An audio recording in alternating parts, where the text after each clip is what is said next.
Good morning student. उम्मीद है कि ग्रीष्मावकाश के बाद में आप सकुशल होंगे। बच्चों, कोविड-19 की वजह से समय इतना आगे निकल चुका है कि अब ऑनलाइन क्लासेज जो चल रहे हैं, इसके बाद आपके पाठ्यक्रम का पुनरावृत्ति संभव नहीं है। किसी तरीके से पाठ्यक्रम समाप्त हो जाए वही अधिक है। इसलिए अपने बच्चों से आग्रह है कि किसी भी सब्जेक्ट के किसी भी क्लास को आप कदापि मिस न करें, क्योंकि यदि आप छोड़ते हो तो जो भी एग्ज़ाम होंगे अब ऑनलाइन ही होने वाले हैं। इसलिए आपको बहुत बड़ी समस्या का सामना करना पड़ सकता है। तो अब मैं पुनः ऑनलाइन क्लास में आपका एक बार स्वागत करता हूं। और आपको पता है कि ग्रीष्मावकाश के पहले हम लोग कुंवर नारायण जी का तीसरा चैप्टर पढ़ रहे थे।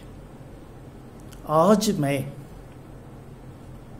कविता के बहाने और बात सीधी थी पर का प्रश्नोत्तर से आपको अवगत कराऊंगा।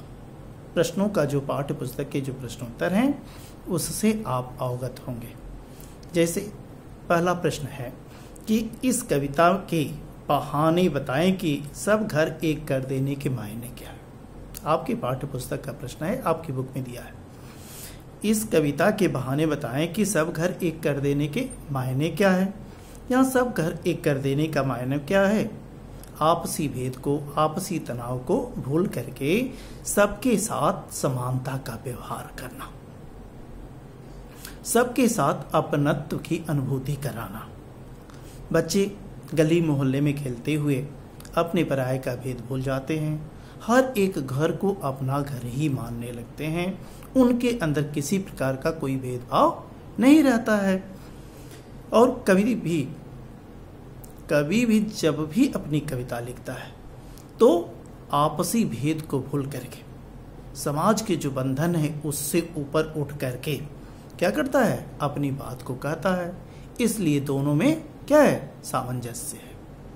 दूसरा प्रश्न है कि उड़ने और खिलने का क्या संबंध बनता है। उड़ने और खिलने का कविता से क्या संबंध बन रहा है? उड़ने और खिलने का कविता से सीधा संबंध है। जैसे पक्षी अपनी उड़ान भरते हैं, लेकिन पक्षियों की उड़ान एक सीमित होती है। वह सीमित स्थान तक ही अपनी उड़ान भर सकते हैं। वैसे ही आपकी कविता में भी उड़ान होती है। कविता में भी किसकी उड़ान होती है? कल्पना की उड़ान होती है। तो इसलिए उड़ने का ये संबंध हुआ। खिलने से क्या मतलब है? खिलना एक गुण है। कविता का सबसे बड़ा गुण है खिलना, प्रसन्नता, आनंद को प्रदान करना। जिस प्रकार फूल खिल करके अपनी सुगंध को चारों तरफ फैलाता रहता है, उसी तरीके से कवि की कविता भी अपने आनंद को सर्वत्र बिखेरती रहती है।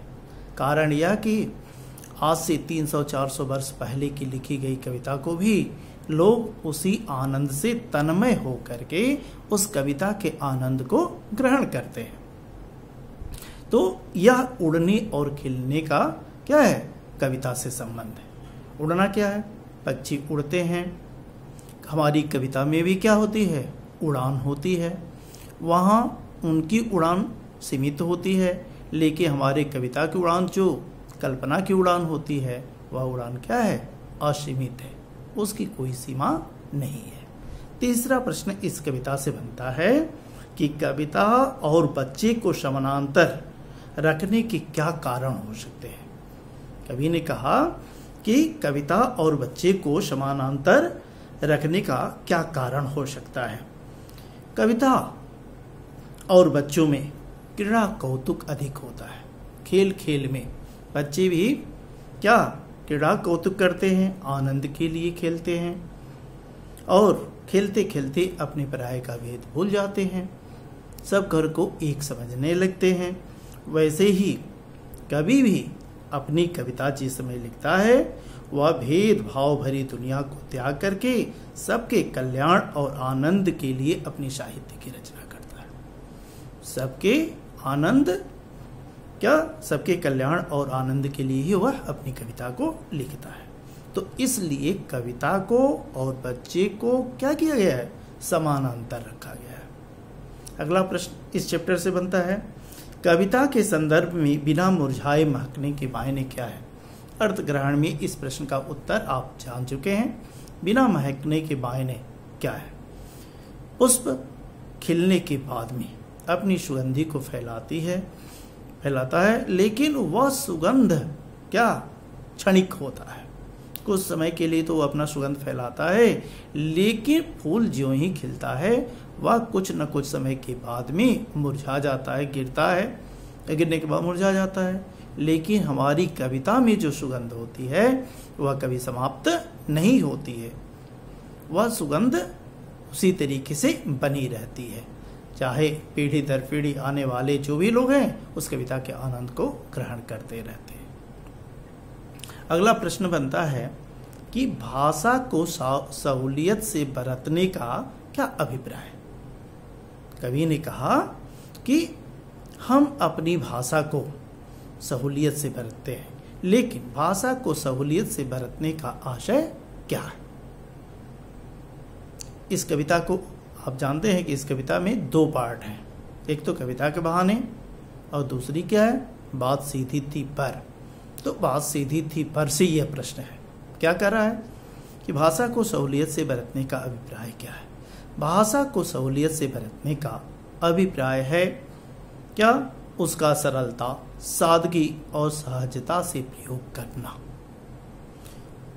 भाव के लिए उपयुक्त, जो उपयुक्त भाव हमें व्यक्त करना है उस उपयुक्त भाव के लिए ही उपयुक्त शब्द का चयन करना। कभी कभी होता क्या है कि शब्दों के आडंबर में कभी इस तरीके से उलझ जाता है कि वह अपनी सीधी बात को सीधी तरीके से व्यक्त नहीं कर पाता है, कहना कुछ और चाहता है और कहा कुछ और जाता है, और इस तरीके से क्या होता है, बात अपने मूल प्रभाव को व्यक्त करने में असमर्थ हो जाती है। तो इसलिए यह प्रश्न का उत्तर है कि भाषा को सहूलियत से बरतना चाहिए। आशय क्या, सीधी बात को अत्यंत सरलतम शब्दों में ही व्यक्त करना चाहिए। अगला प्रश्न है, बात और भाषा परस्पर जुड़े होते हैं। परस्पर का मतलब आपस में, ये दोनों जुड़े होते हैं, किंतु कभी कभी भाषा के चक्कर में सीधी बात भी टेढ़ी हो जाती है। सीधी बात को जो व्यक्त करना चाहिए वह बात भी क्या होती है, अत्यंत टेढ़ी हो जाती है। कैसे कह रहा कि यह कैसे हम कह सकते हैं कि सीधी बात भी टेढ़ी हो जाती है। यह बात बिल्कुल सत्य है कि बात और भाषा का संबंध अभेद है, जिसको भेदा नहीं जा सकता है। मनुष्य के मन में उठी हुई भावनाएं शब्दों के माध्यम से ही बाहर आती हैं। हम जैसा अनुभव करते हैं उसी वैसा ही यदि हम कह दें, जैसा हमने अनुभव किया उसी अनुभव को उसी के रूप में व्यक्त कर दिया, तो इससे भाषा का अतिरिक्त दबाव नहीं पड़ता है। लेकिन अपनी बात को व्यक्त करने के लिए यदि हम तरह तरह से उसमें अलंकरण करने लगते हैं, उस बात को सजाने का प्रयत्न करने लगते हैं, तो मूल बात हमारी क्या होती है, पीछे छूट जाती है। जिस मूल भाव को हम व्यक्त करना चाहते हैं वह मूल भाव व्यक्त नहीं कर पाते हैं। कहना कुछ और चाहते हैं, कहा कुछ और जाता है। भाषा में शब्दों का जो प्रभाव है, अतिरिक्त दबाव है, उसका एक मैं जीता जागता उदाहरण तुम्हारे सामने प्रस्तुत कर रहा हूं। क्या महाकवि भूषण ने अपने साहित्य में एक जगह लिखा गया है, उनको महाकवि कहा गया है, बहुत बड़े विद्वान थे, फिर भी उन्होंने चमत्कार को उत्पन्न करने के लिए भाषा का इतना अतिरिक्त दबाव डाल दिया कि बात पीछे छूट गई। क्या, ऐल फैल खैल वैल खलक में गैल गैल गजन की ठैल पैल सैल उसलत है।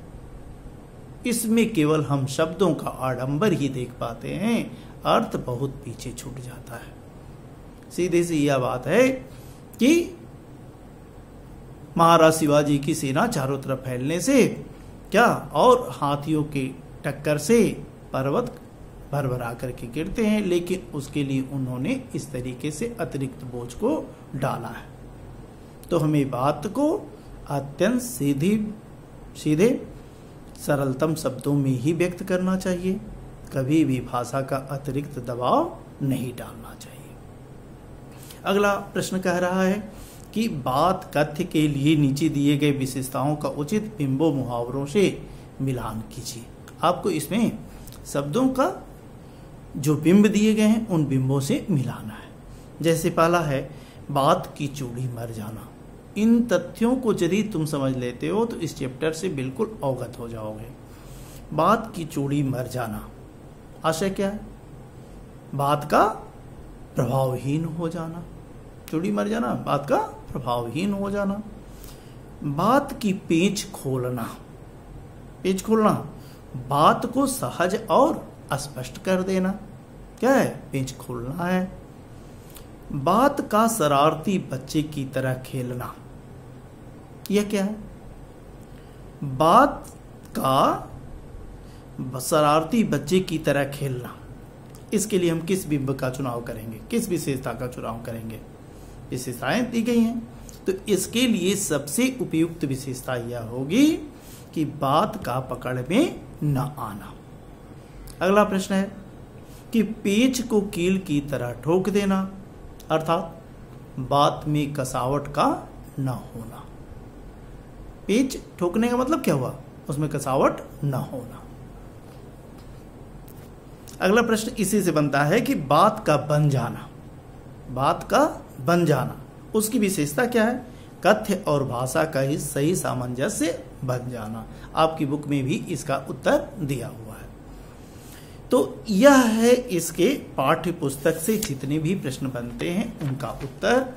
इसी के आधार पर कुछ अन्य महत्वपूर्ण प्रश्न भी बनते हैं जो आपसे हर बार आपकी परीक्षा में पूछे जाते हैं। अभी मैंने बताया कि जो भी इस चैप्टर से प्रश्न बनते हैं उनको ध्यानपूर्वक आपको सुनना है, क्योंकि अब इस साल रिटन वर्क संभव नहीं है। आपको शब्दों का, प्रश्नों का उत्तर सुन करके ही याद करना है। 2 बार, 3 बार, 4 बार, जहां कहीं आवश्यकता पड़ती है कई बार इस प्रश्न के उत्तर को तुम रिप्ले करके सुनो और उसको याद करो बेटा। देखो, कहता है कि कविता के बहाने कविता का प्रतिपाद्य, कथ्य, संदेश, उद्देश्य, जैसा कि मैंने कई बार बताया है कि इसका उद्देश्य क्या है। तो इसमें उद्देश्य क्या है इसका कविता के बहाने? कि कविता के बहाने क्या करता है? कविता के जो भी प्रभाव हैं उन प्रभाव के ऊपर अपना प्रकाश डालती है। कवि के अनुसार कविता का फैलाव गगन बिहारी चिड़िया से अधिक होता है, क्योंकि गगन बिहारी चिड़िया का जो उड़ान है वह सीमित दायरे के लिए होता है, लेकिन हमारी कविता का उड़ान क्या है? असीमित है। इसकी तुलना फूल से की गई है। फूल की महक क्या है?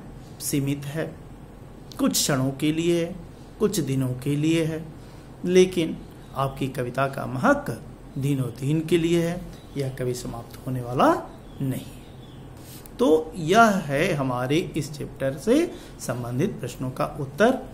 अब लगभग 3 चैप्टर हम लोग पढ़ चुके हैं। काव्य खंड में एक और चैप्टर हम लोग पढ़ेंगे, कैमरे में बंद अपाहिज, और इसके बाद हम लोग गद्य खंड से कुछ चैप्टर्स का अध्ययन करेंगे। तो केवल प्रश्नों का उत्तर आपको बताना था, इसलिए आज के अंक में बस इतना ही। अगले अंक में हम लोग मिलेंगे और चौथे चैप्टर कैमरे में बंद अपाहिज के साथ में। तब तक के लिए धन्यवाद।